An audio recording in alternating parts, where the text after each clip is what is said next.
Hello everyone, welcome to the Geo-Ecologist. I am Dr. Krishnanand and you have been watching my videos on various topics of geography, environment and research methodology on my channel, the Geo-Ecologist. So if you are new to this channel, consider subscribing our channel, and also for the earlier videos, you can go to the playlist section and see what we have already published. Now, in today's session on regional planning and development, we are going to talk about a very interesting and innovative concept called Happiness Index. So what is this Gross National Happiness Index and what is the World Report? Where does India lie? All these things we are going to talk in today's session. But before we go ahead, don't forget to subscribe to our channel and do also share the videos with others as well.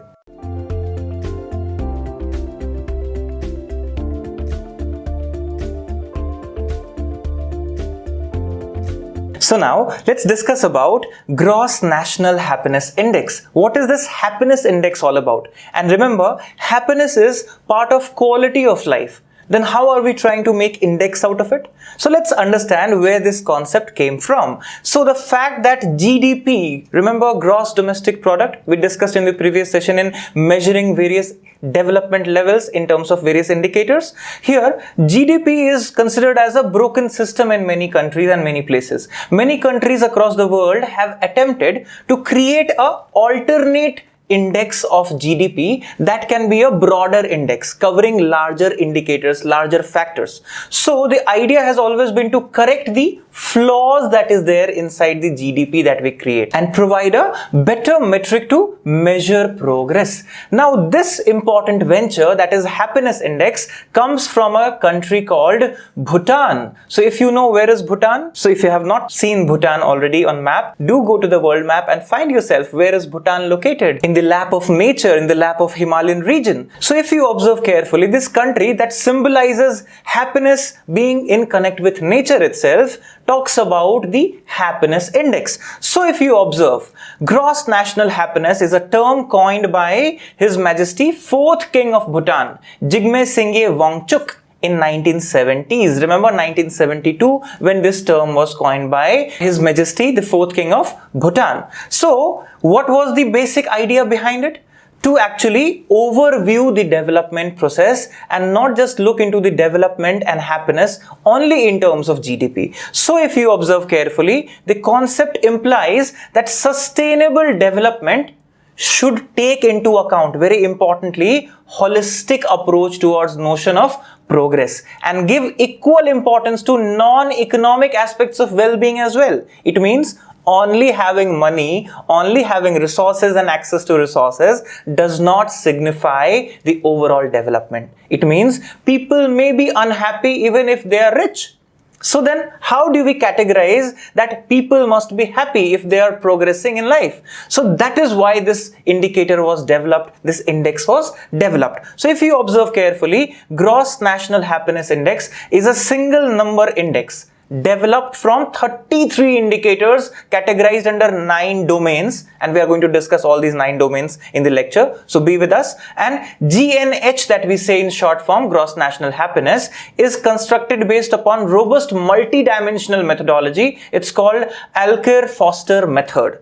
Now all these things we are going to discuss. So first let's look into Bhutan. How this Bhutan comes up with suddenly this happiness index altogether. What is the reason? How it is set in this? So Bhutan does not believe in isolating and measuring economic progress. Instead, what it believes in measuring the progress of society as a whole. Remember, holistic approach again. So this is the prime reason they have created an economic measure called Gross Happiness Index. And remember, Bhutan is sitting in the lap of nature. People are connected with nature, they live in sync with nature. So that is precisely where it is coming from. So if you observe, Bhutan has largely Buddhist population, and this population believes in spirituality, living together in sync with nature. Since Buddhism is all living in harmony with environment, Bhutan created their economic metric that reflects this particular philosophy. So if you observe here that throughout the process behind the Gross National Happiness Index,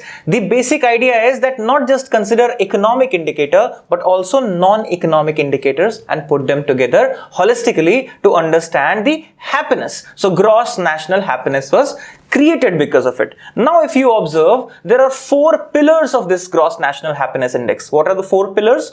Good governance is the first pillar. Sustainable socio-economic development is the second pillar. Cultural preservation is the third pillar. And most importantly, environmental conservation as the fourth pillar.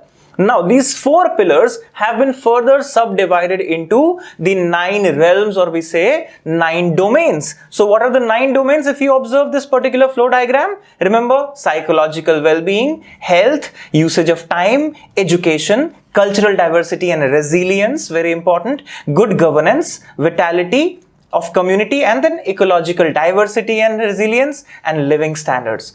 Combining all these 9 major domains, they make happiness index, that is gross national happiness index. So if you observe, let's see one by one each of the 9. So psychological well-being, what is important in this? Psychological well-being is based on mental health, and remember, entire world is talking about mental health, especially after the lockdowns during the COVID pandemic. So this is one important thing where they say it is one of the first domains, that it's not just about physical well-being, but mental state of well-being. That is very important. Nowadays, people keep taking antidepressant and many other medicines to calm themselves down, and the world is facing a lot of mental health issues. So that is the first part that they want cure, right? That's coming from Bhutan. Then if you observe health as general, that is physical chronic health indicators such as diabetes, blood pressure, obesity. These are major things which are happening all around the world. Right? I'm sure you know in your circle how many people are suffering from some diabetic or some blood pressure or obesity related issues. So these are the things where the indicator says that we need to look into this domain as well. Then third is the usage of time. Remember, time and its utility is very important in today's world. So in developed countries, people are usually strapped for time. They do not have any leisure time. And here is Bhutan coming and telling you, please have some leisure time in your life. It's very important to relax, right? So you need to have the work life and leisure life balance. That's very important part of this happiness, right? Then what you observe is the fourth important domain, education. And remember, this is the backbone of any economy, any society. That if good quality education is there, then people will be more progressive, they'll be more aware, they'll be more happy. Then if you observe is cultural diversity and resilience. Now there are 2 words here. Diversity of cultures is very important, and also resilient cultures. Resilient cultures ensure that people live in harmony, and also people from different religions, sects can live a peaceful life, right? And resilience would give them power to withstand the disasters, to hazards. That's very important. Then if you observe good governance. Now if you observe good governance, why it is required? Because we already see that what is happening because of the corruption inside the government, right? So good governance is one of the pillars, one of the major domains in gross national happiness index. Then if you observe community vitality, that community level progress is very important, their cohesion is very important. So Bhutan government wants to ensure that businesses do not end up running the community affairs. It means if people will value more business, more money, they'll start fighting amongst themselves. That should not happen. Community should be feeling strong. They should be taking care of each other. Very important. Then comes the 8th one, that is ecological diversity. We have been studying that in environmental geography and biogeography, that diversity of ecology is very much important. And as human beings, we are also part of the same system as flora and fauna. So equal importance should be given, and rich ecological diversity should be preserved for a long time. And the 9th domain is living standards of people. Now this particular domain focuses on ensuring that people of Bhutan enjoy high standard of living. Now the problem is that people define high standard of living with very materialistic viewpoint, but here it's not so. This high standard of living is not about just having a good vehicle, or you can say big car, bungalow. It's more about living in sync with nature and fulfilling your basic life needs in peace, right? So in sync with environment is what we say, that affordability, availability and accessibility should be measured and given to people. That's where their living standards would be of a greater quality, optimal quality, where they would perform their best that would create happiness in the society. So these 9 domains are the basic building blocks, or you can say principle of this gross national happiness index. Now let's look into that how these 9 measures cover the most of GDP system flaws. So to look into that, we need to look into the methodology. So if you observe the methodology of how it is computed, remember it is used secondary and survey data both. It means it's a combination of secondary data and primary data to formulate the rankings. So if you observe, the parameters for assessment include GDP per capita in terms of purchasing power parity, healthy life expectancy at birth, level of social support, generosity, perceptions on corruption, and freedom to make life choices. These are the major things where data collection is done, right? So if you observe sample size of the research, now the Gallup World Poll surveys conduct these surveys, and minimal size is 1,000 people in a country annually. So that's very important to understand. And grading operandi. Now, how do we grade the data? It's very important. So all questions pertaining to respondents' evaluation of their life is answered using Cantril ladder grading operandi. So Cantril ladder grading operandi is a system where experience basis answers are being collected on the ratio, or we can say on the scale of 0 to 10. So for every question, you can say what's your opinion? Is it 9 or 8 or 7 or 10 or 0? So this is how it is collected. Now let's look into some of the questions. For example, the survey people will ask you a question like, if you were in trouble, do you have relatives or friends you can count on to help you whenever you need them? Look into this. Very important aspect of today's life, isn't it? Can you count on somebody if you are in trouble? Then second is about generosity. Look into this. Have you donated money to a charity in past month?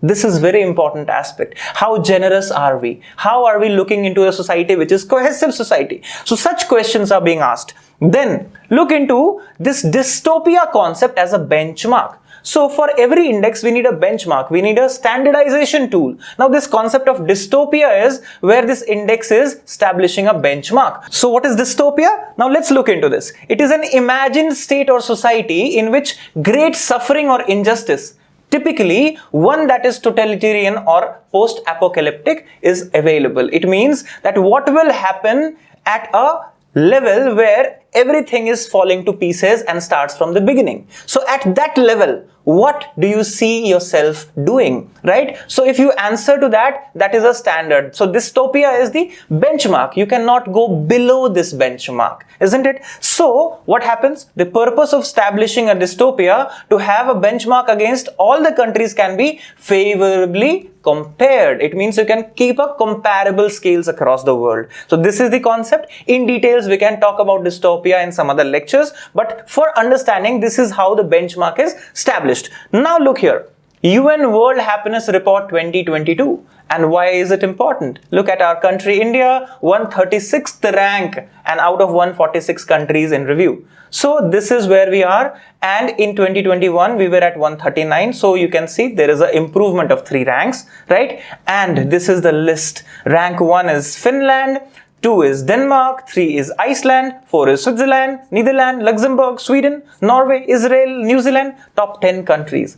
These are higher ranking countries in the world. And what does it say? It says that people living there are mostly holistically happy, not just economically happy, not just socially happy.